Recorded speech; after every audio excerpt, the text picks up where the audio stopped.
You're listening to 90.8 Hills FM Radio. This is 90.8 Hills FM radio station, using our voice to rate your choice. Stay tuned. Hello listeners, welcome to 90.8 Hills FM, Nagaland's first community radio station. This is your Rj Temsu. So today in the studio, our guest is a very well-known name in the world of journalism. From print media to video, she has done it all. 14 years of experience in the field of journalism. Now, I'm sure you must have seen her reporting. Now, one striking feature about her when she reports is her confidence and how seamlessly and effortlessly she has a way with words. So all of those are the markings of a very experienced journalist. So it is my absolute pleasure to welcome Esther Verma to our studio.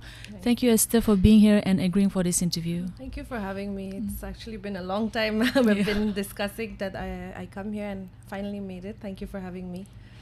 Now, 14 years, that's quite a lot, right? I believe you have started as an intern. Yes, I did my internship with a newspaper here initially when I was still in college studying my mass communication, my bachelor's and then that was just for a summer break that I had come and then I did the internship. Then I went back and then I worked with, after college, just starting off working with an ad agency, but then moved back here for good, and that's where again full-fledgedly I started doing reporting for a newspaper.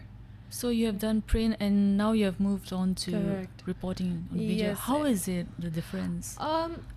It was all of a sudden actually, a leading news channel from Nagaland, one of the largest in Northeast, I would say also. They were recruiting. They had not started yet. And I was with the newspaper working there for roughly 3 years or so, print as a reporter. And then I saw an ad and decided, give it a try. Maybe I can be content writer because it's behind the scenes and also I was not really looking into getting in front of the camera because I was just writing most of the time. I mean, throughout my career, but it just happened that they pushed me into the studio and started, reporting on the field and from the studio as well as an anchor.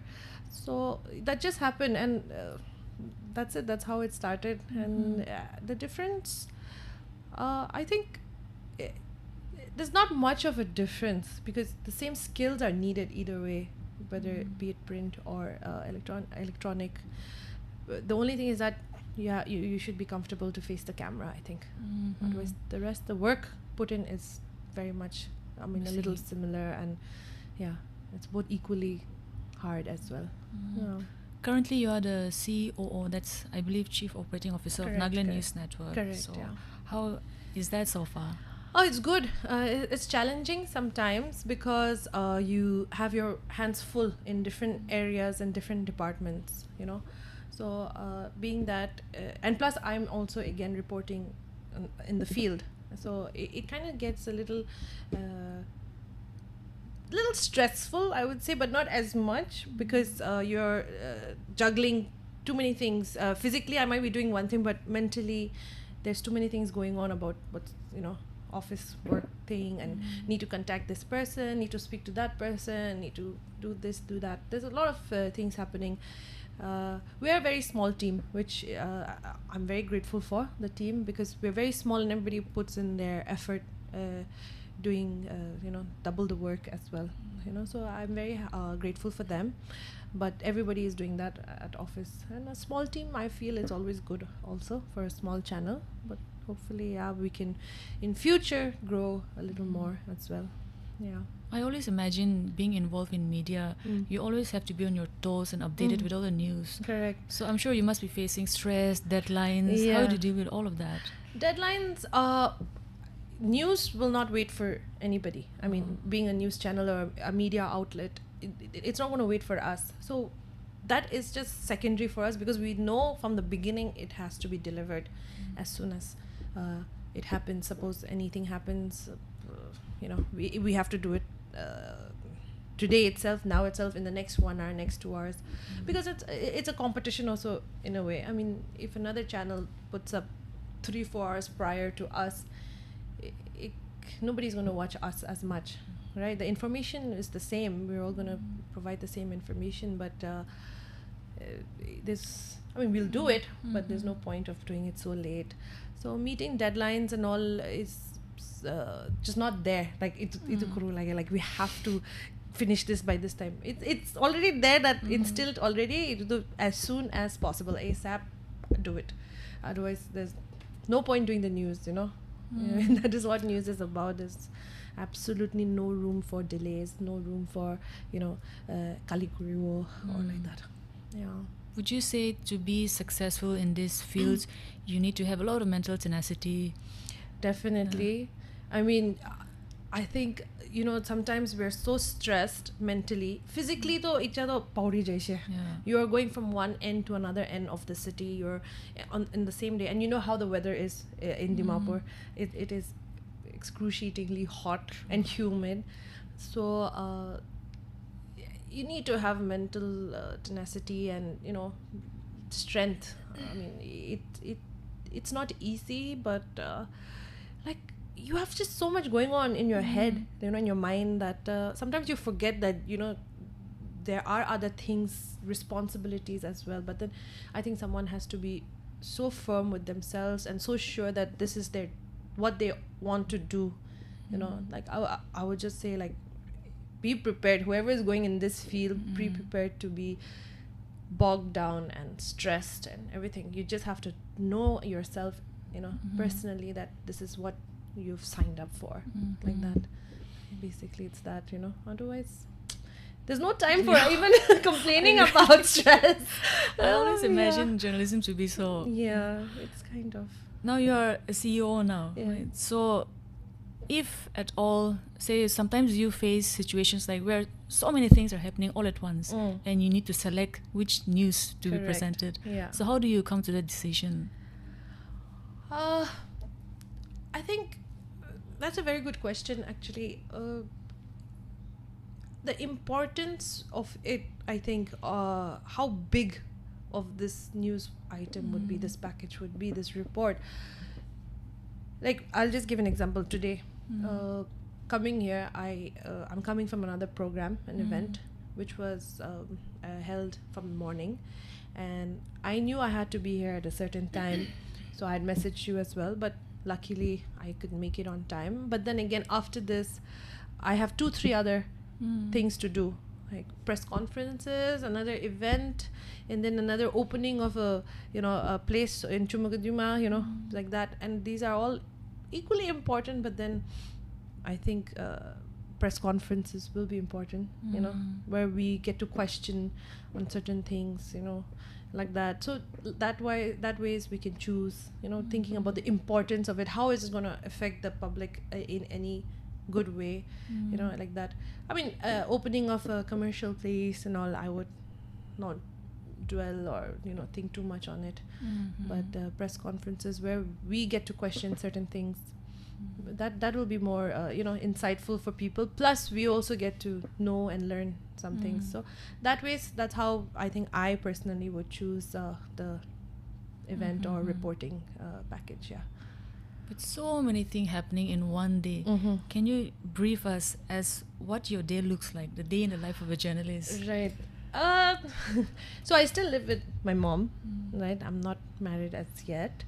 And so I kind of feel like, sometimes my responsibilities as a daughter also is taking a step back also at home.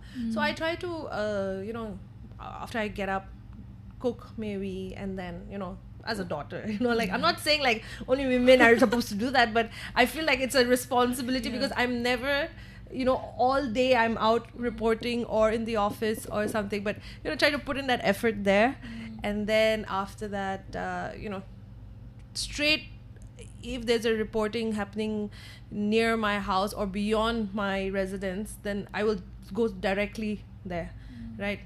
Because it's, how traffic is again. I don't want to get stuck in traffic going down and then coming back up. So I try to work around like that, and then from there again go to another reporting event. Like again, I'm going to use that example. The timing of today also was such that it just happens. I'll be on my way to office from a reporting, and then again I'll get a call saying, "Oh, Charmal, dekhi ekta hoise jaldi aayi na," or then again I have to take a U-turn, total U-turn and do it. So it's unpredictable. I cannot specifically tell you like what the day looks like, because every day is different, and every day is a different story to tell, story to report. So I would say I wake up, try to make up at home with my little thing, and then after that I'll face whatever comes my way, you know. So but usually it's just out on the field, and probably trying to call up people and ask them to answer some few questions. It takes, I mean, I think I call up a lot of people to respond on certain issues and certain statements they have made. So I am constantly on my phone as well, like from you know, WhatsApp messaging to just calls constantly. It's never ending the moment I wake up, actually, till I sleep. So if you do get a little bit of free time for yourself, Yeah, of course, yeah. little bit. Yeah, definitely. I do after work maybe, or on Sundays. I mean, we're supposed to have our offs, but it's not like nothing happens on a Sunday, or everybody's like, you know, taking a breather on a Sunday for news not to happen also. So yeah, anything can happen. So there's no like specific break that I can take, but I'm not definitely I do take my breaks also. Yeah. So what do you like to do when you're free? Do you have hobbies? I mean, I like the outdoors. I enjoy just sitting quietly and fishing also by a pond. Oh. Yeah, it's quite you know, because we are so stressed throughout.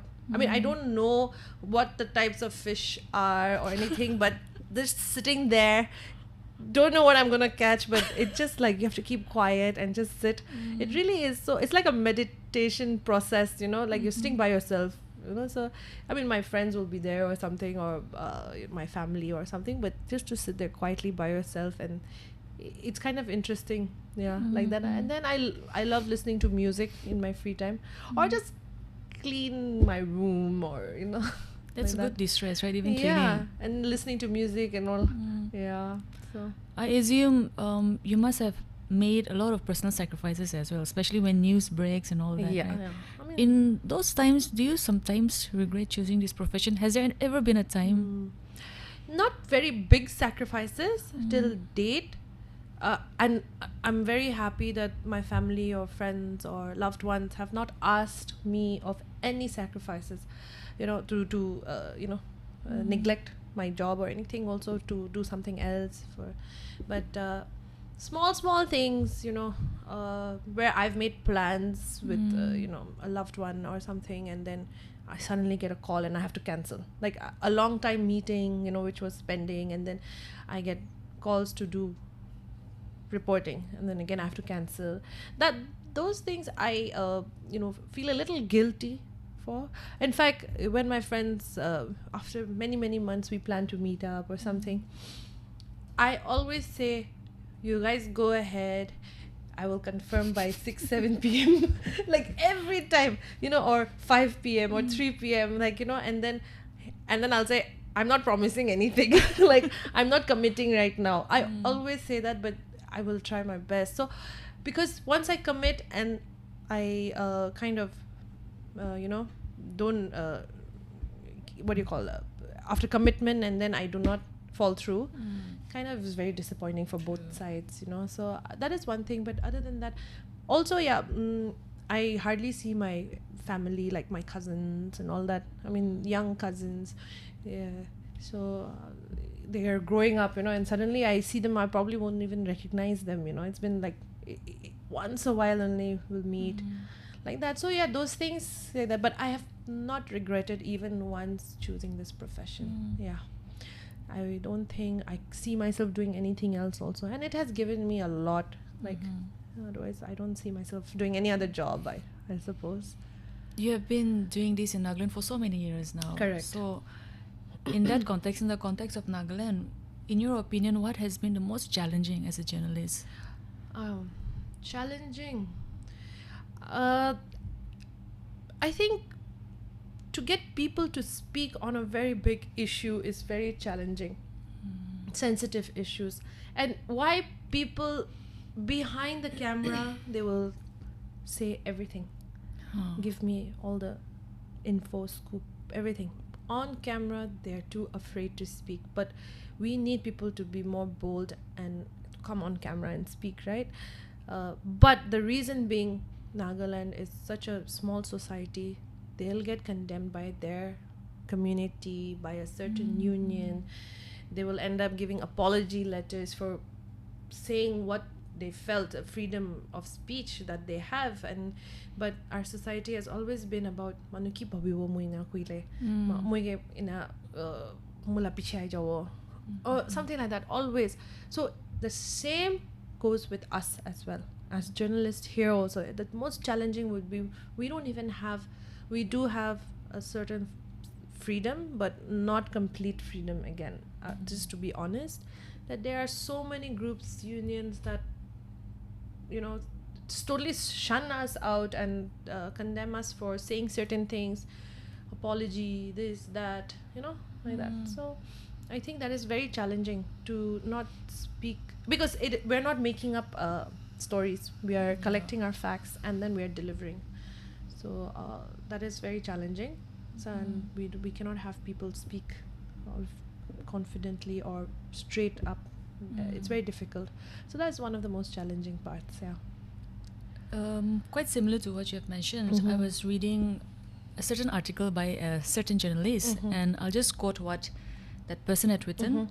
And I quote, "Nagaland being a tribal society, whenever a media house speaks against someone or exposes someone of their wrongdoings, the pressure from the near and dear ones and the community is too overbearing." I believe that you would agree with that. Yeah, to some extent, yes. And overbearing in a sense, it's become such a norm now, It's becoming such a norm now that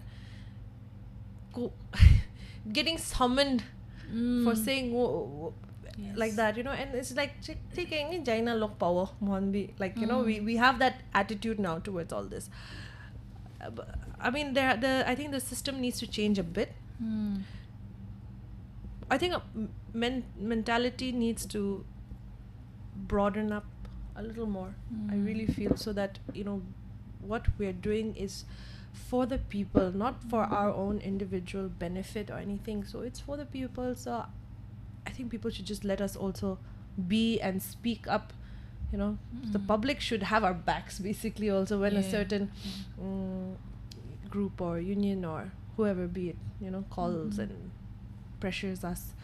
So but being a journalist, I think there shouldn't be biasness, first of all. They should be very fair in everything, and that's one thing that I think everyone should possess if you want to be in this field, to be fair. I think you cannot just fall a little more on the one side. You have to be very equal. I think that is one thing that we all should first do, and then expect the backlash. True. Yeah. How about the rise of citizen journalists? We have a number of citizen journalists now. Yeah, I think it's good. They're trying, okay, but since our society is not aware of the ethics of journalism, it is accepted. They do not see the wrongs in what the citizen journalists are doing on camera. YouTube, you have so many just going around and doing all of that. And citizen journalists, it's okay. If I guess if I didn't have a job, I would also be roaming around with my phone and a camera, phone stick, selfie stick, and doing that. If that were the case, but I wish there was some crash course for them. Maybe the government can, because it's growing so much. Social media, the thing. I wish there was like a small crash course, 2 weeks, like that the government can also provide for all these citizen journalists. Also, maybe that'll be really awesome, and they can also ethically do their thing, and then later on get hired by bigger channels. Everyone is free. I mean, no, I always say this. Background if you have the grit, the passion, and the understanding for the job, that's all is required. I really don't see why people have to have like a bachelor's degree in journalism or a in mass comm or a master's. It's you just have to have it in you. So if they have it, then sure. But I wish they should also do some crash course or read up a bit on the ethics of what it is to be going around and reporting something. You don't want to report the wrong thing and affect a whole society because of what you reported or like that. It'll really go down badly.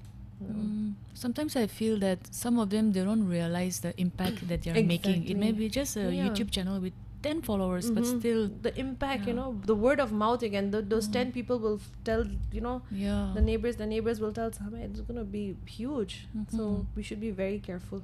I think the YouTube channels, I mean, even we are a YouTube channel, but I think the citizen journalists should be a little more careful with what they're trying to report. Speaking of the crash course thing, Yeah. I feel like it's an excellent idea. I just the question just made me like actually that would be really good. Even now I'm just like thinking about that. Would you consider doing that? I mean, being the teacher, being a mentor for I a would crash love course. to, because we didn't have that. We were, when we were in print media, we just went for reporting. Nobody was there to tell us anything that in a crew like or you need to follow this kind of format, this kind of language. There's nobody was there. We learned in the process. So now 14 years experience, I want to also definitely, otherwise what use was all of this, if I cannot pass it down to somebody who is really wanting to do this as a profession. Future people and young people, I think I would love to do that for sure. I think big media houses should really consider doing that. They should actually just give a small internship Yeah, programs, crash courses like that, because it's very important, I think. So you have covered a number of news over the years. Now, have you ever received any severe backlash for any of the news that you have covered, and how did you deal? Severe backlash would be, I said this in the other talk show as well. A certain group from a union from the eastern side, they called me up for a piece that I gave, a opinion piece that I gave to another channel. So they saw that and then they called me and then they said, Kiko, I said, what is this? You need to give an apology for what you said. I think for me, I was on their side actually. Oh. Yeah. So, but I think they misread it, or I don't know, misunderstood it. And then I was asked to give an apology. So I was rushing for another program when I got the call, and then I was like, okay. I just said, Didi, I'll email it to you. I think they were shocked that I gave in so easily. I don't know what the scenario was. They said, Acha thik ase. I sent the email. Then later in the evening, I get another call saying, Mohan, discuss kuri share. Apni video de diu lagyo. Oh. So I was like, over my dead body, like, they were not, like, they just felt, I think, taken aback that I was giving it so freely. So basically, it was bullying, I think they were just bullying. And just, they didn't understand that exactly what I was trying to say as well. And they just wanted to rush into condemning me for something that I said without understanding what I said. So I just did not even comply. I just said, let's get our lawyers ready then if we want that. After that, I didn't hear from them. So that was the one most recent, I would say, that happened. So apart from that, no such thing as backlash. I've admired you for years now, your journalist journey as a journalist. Thank sorry. you. Yeah. But that Verma thing never really struck me. To Yeah. be honest, people are actually talking about. Yeah, I mean, I've seen it in comments. Even during COVID, we were like field day reporting careers, risking ourselves to get COVID. Luckily, I never got it, even though I checked twice or thrice during that time. And then we're reporting and we're bringing in complete news continuously for the people who are cooped up in their four walls. And then, I think that's when the keyboard warrior thing saga started happening, I think. Yeah. So all these things, because when you're speaking the truth, some people might not like it. It's too difficult to hear the truth sometimes. So those are the ones that actually come attacking. Yeah. And that time, I think, even that time, we didn't have YouTube news channels. Yeah. You know, yes. it was just, it's so recent, I think. True. Not even 3 years. 3 years, I think. Yeah, it's just 3 years that YouTube channels have come.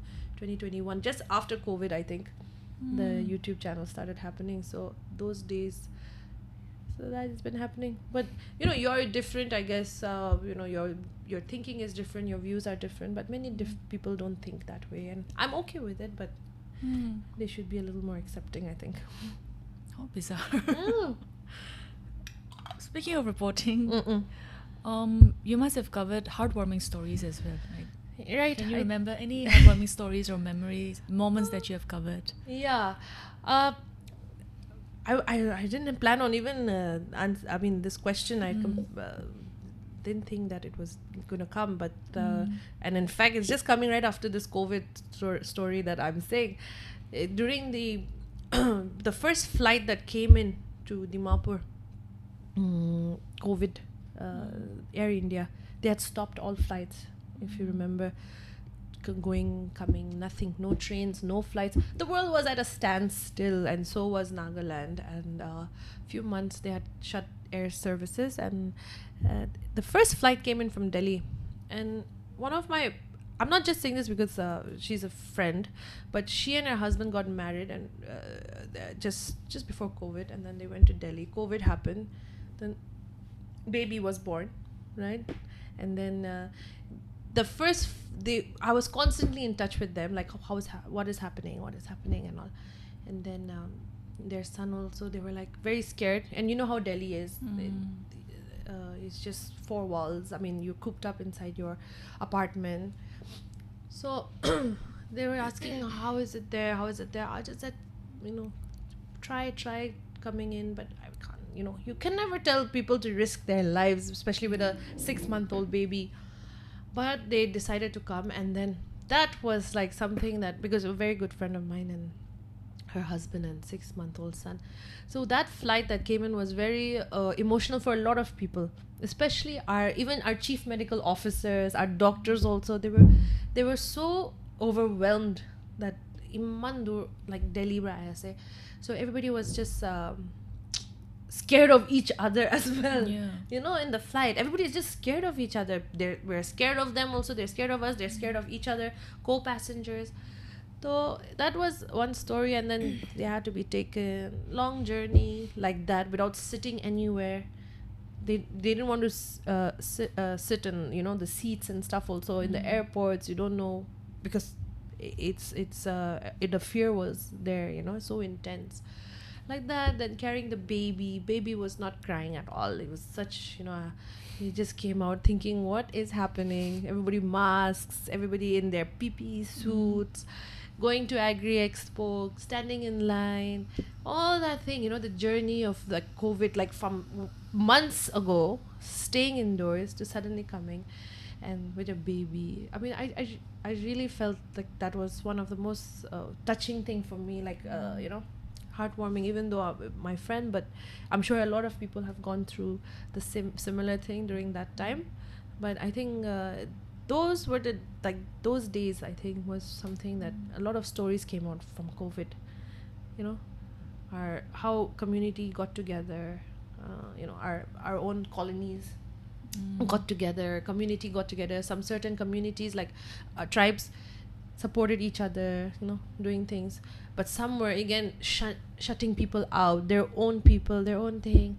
But there were also many people who were warm with with people who had COVID or who were traveling. Those days was bad, you know. The fear was bad. COVID, it's like a dream, I would say, True. where the world just stood still. Yeah, so I think a lot of heartwarming stories came from there. I would like to take this opportunity now, since we're talking about COVID, to thank the doctors, the nurses, the media personnel, the medical personnel, and the media people as well for constantly reporting. Yeah. In spite of all the risk involved. Correct. I think there was a huge sacrifice from your part. I think I would definitely agree. I would take that. Yeah. Thank you so much. The doctors, of course, medical, and then administration, the police. Yeah, and the media also. Yeah. For me, it was COVID. Yeah, that was a time when we were like, just this is our job. We don't know how. We know how serious it was. How much fear people were putting around the world. COVID, people just dropping like flies, as people said, quoting, certain articles, dropping dead like flies. So all these things. Yeah. So it was quite a time, I would say. Was there ever a time when you had to stand by a very difficult reporting situation? Yeah, not difficult but annoying. Like the ULB elections just recently concluded. Oh my goodness, men, women, just coming together, and some colonies were just at each other's throat. I was just like, what are they going to benefit out of doing this? I was caught in a crossfire, and then one uncle came hurling his fists at me on camera, and then I was like, Wow. too bad it's on camera. I'm not gonna blur your face. You asked for it. Yeah. So not a difficult but quite a barbaric way, I would say, semi-barbaric way of just dealing with all of this. And then elections are quite difficult, but this ULB recently municipal elections was quite the challenging task, and it was hot. The weather was hot. So yeah. Being in the media, you have interacted with so many people from different backgrounds all over. So how do you see our Naga society, or how do you want our society to develop now? How do you see our state in the future? That's an interesting question. I think we have to take responsibility also. We can't just blame the government or this union and that union, but we have to take our responsibility as an individual as well and own up to it. See, we talk about unemployment in Nagaland, educated unemployed, and the unemployment rate is so high in Nagaland. That's on you. Don't just like come night, job night. Even if it's a small little job or whatever, you need to do it. You can't just be sitting and saying, kam nai, puisa nai, kam nai, puisa nai. Yeah, I really see this as a problem. We need to really move ahead and think about ways how to do things.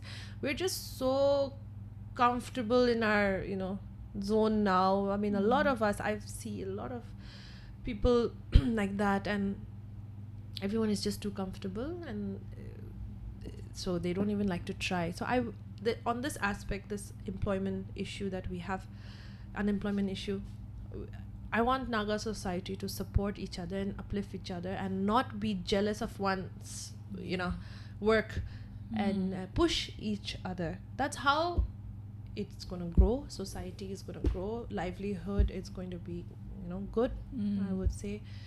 And once that is good, you can get. It's just it's a step-by-step process. Your kids will get.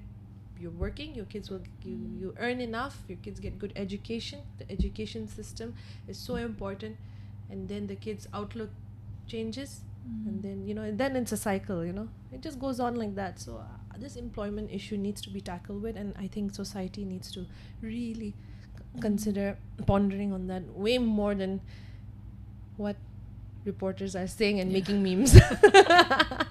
Yeah. So you have mentioned that there was never a time when you had considered leaving this profession, right? So far, Actually, not at least not till date. not till date. No. So what has been the most rewarding thing about being a journalist?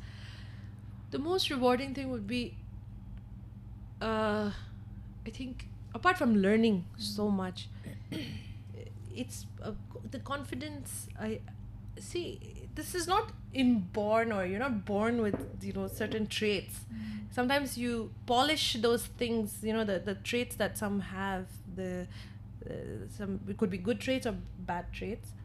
I think it's that you need to do this job, so your confidence kind of just goes up. There are times when I'm so not confident, like when it doesn't come to work. Like I'm quite the not sorom, but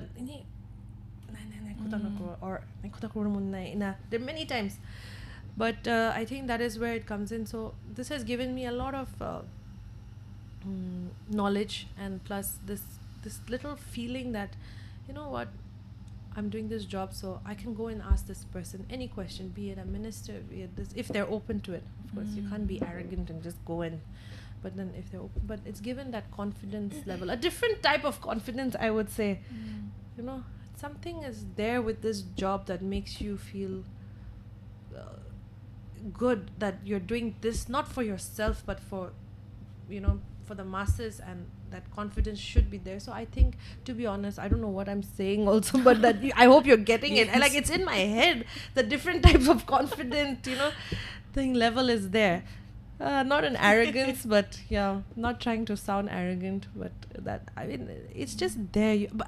But that's one thing you need to have. You know, you polish over the years. Otherwise, you can't be a timid person in this field. So that has really given me that type of, you know, attribute, I think. If you could give some advice or suggestions to listeners who are interested in being a journalist.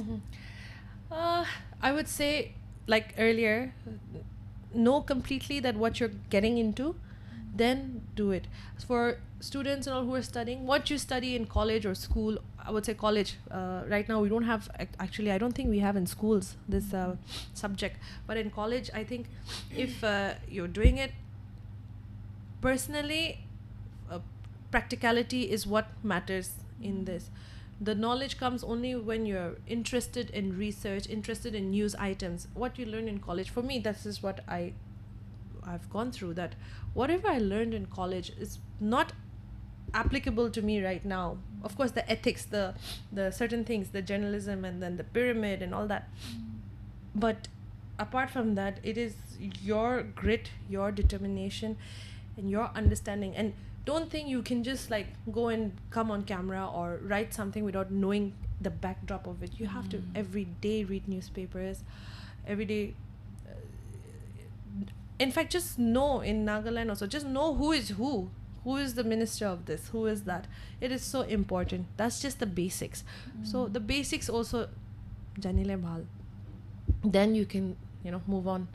Basics khan janiwi, and then be confident. Make sure you're doing this for the right reasons. The objective of you joining this profession is for the right reasons, and do not be biased. That is the most important thing. There's always two sides of every story. One thing in my early years, I learned that you cannot just go and report one side, because suppose you just said an allegation that was huge. I cannot, about somebody, I cannot just go and just cover you and like that, you know.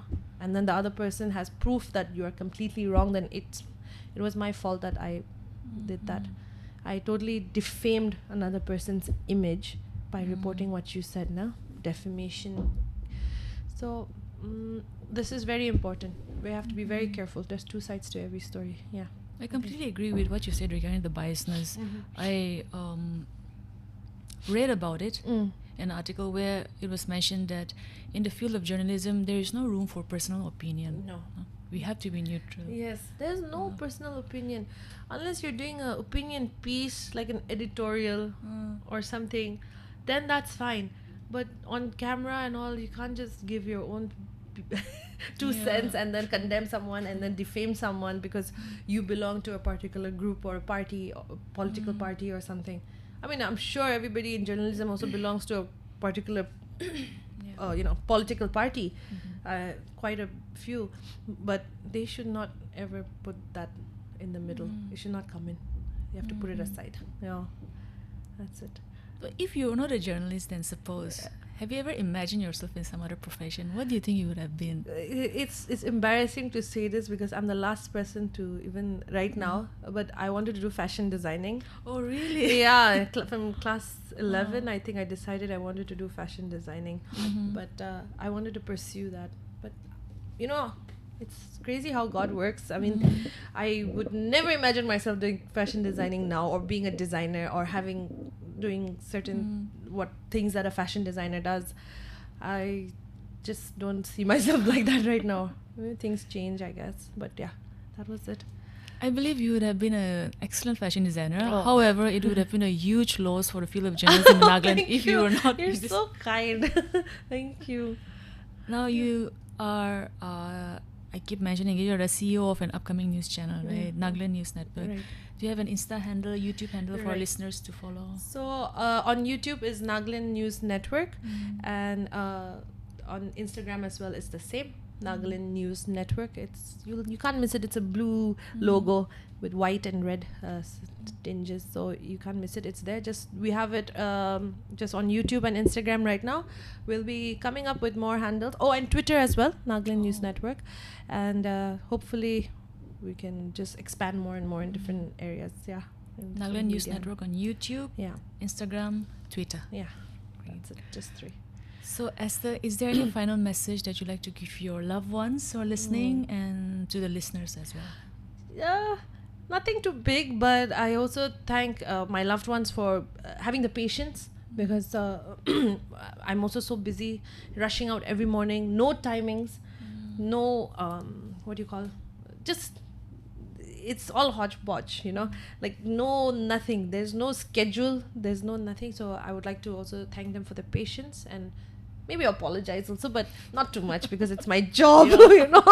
Yeah, but then that, and the viewers as well. I can only say that be a little gentle with the media in Nagaland, because this is also the first time that Nagaland is witnessing a growth.